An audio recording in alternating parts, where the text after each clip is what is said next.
नमस्कार साथियों, कैसे हैं आप सब।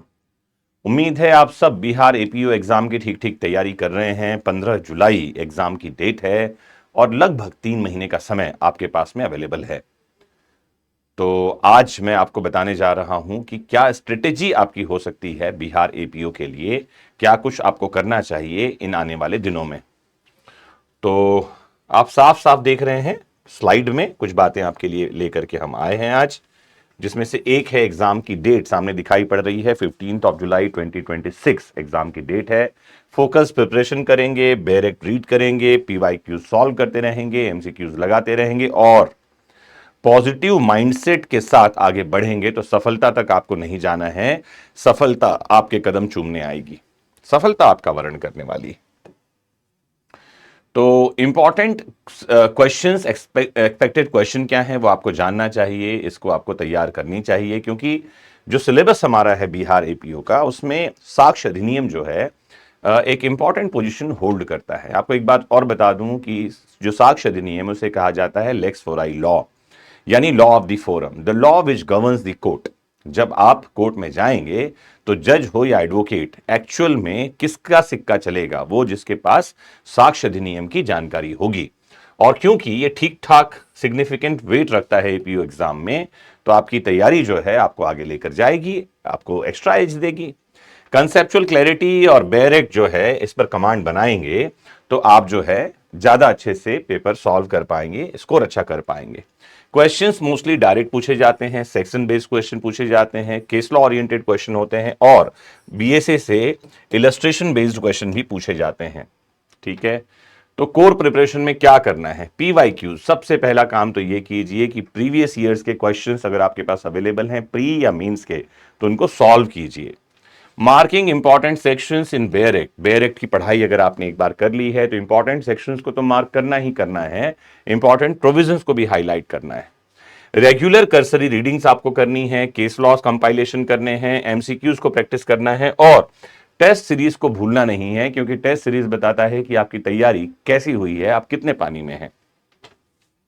ठीक है, तो जैसे मैंने आपको बताया, डायरेक्ट रीड करना, पीवाईक्यूज साथ में करते रहना। मेंस के पीवाईक्यूज जो है अगर आप डायरेक्ट रीडिंग के साथ करेंगे तो आपको एक्चुअल में समझ में आएगा कि क्वेश्चंस कहां से पूछे जा रहे हैं, एक क्वेश्चन में कितने सेक्शंस इन्वॉल्व होते हैं, कौन कौन से सेक्शंस हैं जिनको आप एक साथ इन्वॉल्व करके एक क्वेश्चन का आंसर लिखते हैं, इतनी सारी बातें।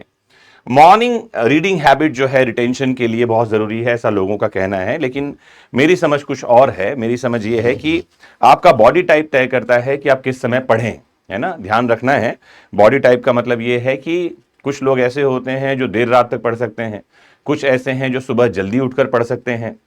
तो आपका बॉडी टाइप क्या है आपको ये पहचानना है। ये मत बोलना कि हम कभी नहीं पढ़ सकते, 24 घंटे सोते रहते हैं, नहीं, ये वाली बॉडी टाइप किसी काम की नहीं है ना। तो आप अपना बॉडी टाइप पहचानिए, किस समय आप अच्छे से पढ़ सकते हैं पढ़िए। ये बात और है कि साइंटिफिकली माना जाता है कि सुबह का समय खासकर जब आप एकदम दिमाग से फ्रेश होते हैं और साथ ही जो है आसपास किसी प्रकार की कोई डिस्टरबेंस नहीं होती है, लोग भी सो रहे होते हैं, तो कोई मैसेज भी नहीं आता, कोई चीजें भी नहीं आती, डिस्ट्रैक्शंस नहीं है, ये समय रिटेंशन करने के लिए बढ़िया है। इस समय शायद आपको रिवीजन करना चाहिए।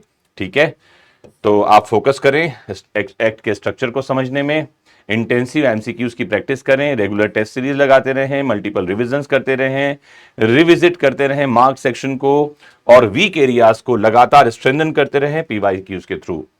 लास्ट 15 डेज का प्लान आपके लिए है, solve question papers of other states as well. अगर आपने एक बार पूरी तैयारी कर ली है, बिहार एपीओ के प्रीवियस ईयर के क्वेश्चन आपने लगा लिए हैं, तो अदर स्टेट्स के एग्जाम से पीवाईक्यूज भी आपको लगाना है, क्योंकि कई बार एक स्टेट पीएससी जो है वो दूसरे स्टेट के क्वेश्चन एग्जाम में लेती है। डेली रिवीजन करना है, केस लॉस का भी, एक्यूरेसी एंड स्पीड पर फोकस करना है और नए सोर्सेस को बहुत ज्यादा नहीं इन्वॉल्व करते जाना है।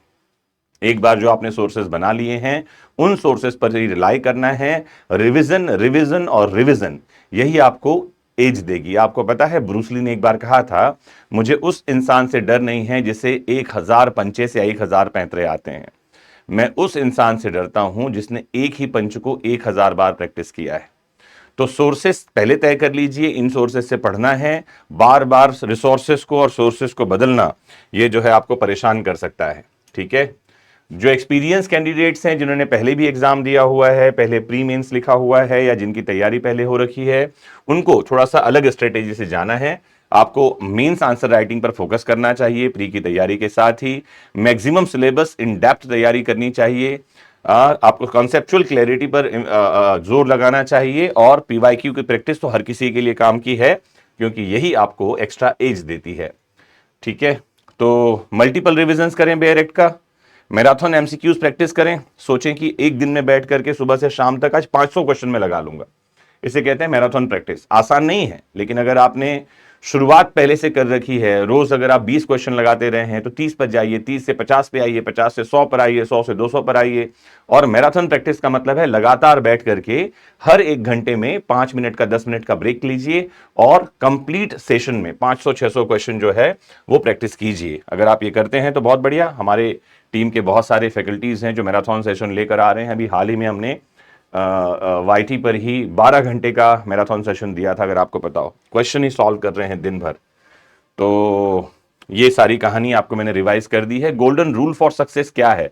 बेयरेक्ट प्राइमरी सोर्स होना चाहिए हमेशा ही। अगर आपने बेयरेक्ट अभी तक नहीं खरीदा है तो खरीदिए। रिवीजन को ज्यादा महत्व देना है, नई स्टडी को कम महत्व देना है। कंसिस्टेंसी जो है यही है key to success. Practice with time bound test. अगर आप प्रैक्टिस कर रहे हैं तो जरूर ध्यान रखें कि आपको 100 क्वेश्चन सॉल्व करने में कितना टाइम लग रहा है। तो आप उससे टाइम बाउंड प्रैक्टिस बनाइए और टाइमर के साथ सॉल्व कीजिए। सेल्फ एनालिसिस करिए, चीटिंग मत कीजिए। मतलब चीटिंग का मतलब क्या है कि आपने आंसर देखकर क्वेश्चन मत लिखिए। क्वेश्चन देखिए, आंसर लगाइए, फिर चेक कीजिए और एनालिसिस कीजिए कि आप कितने गहरे पानी में उतर रहे हैं और आपका पानी कहां तक चढ़ा हुआ है। एक बूस्टर बैच लेकर के हम आ रहे हैं और बहुत क्रैश कोर्स कह सकते हो आप इसे, बूस्टर बैच नाम दिया हुआ है। इस बैच में मैं आपको मिलूंगा मंडे सुबह 9 बजे और समराइजिंगली हम पढ़ेंगे बीएसए को। हिंदी और इंग्लिश दोनों मीडियम के लिए है। कोशिश ये भी है कि जो पावर पॉइंट प्रेजेंटेशन आपके साथ पास पीछे रहे, पीपीटी जो हम यूज करते हैं, वो हिंदी इंग्लिश दोनों में आपको मिलेगी। वन लाइनर फैक्ट समझेंगे, इंपॉर्टेंट केसेस को समझेंगे और कंसेप्ट को समझेंगे। कोशिश करेंगे कि बीएसए जैसे भारी भरकम सब्जेक्ट को 7 से 10 दिन के अंदर, 15 दिन के अंदर हम पूरा कर सकें। मोस्ट इंपॉर्टेंटली, अगर आपने एग्जाम का फॉर्म भर दिया है तो तैयारी में लगे रहिए। ध्यान रखिए, एग्जाम्स आते जाते रहेंगे, पास और फेल होना नियति के हाथ में है, आपके हाथ में तैयारी है सिर्फ। मौसम बदलते रहते हैं, सबसे इंपॉर्टेंट है आपका होना। Please take good care of your self because your presence is very important. मिलते हैं मंडे सुबह 9 बजे। नमस्कार, जय हिंद।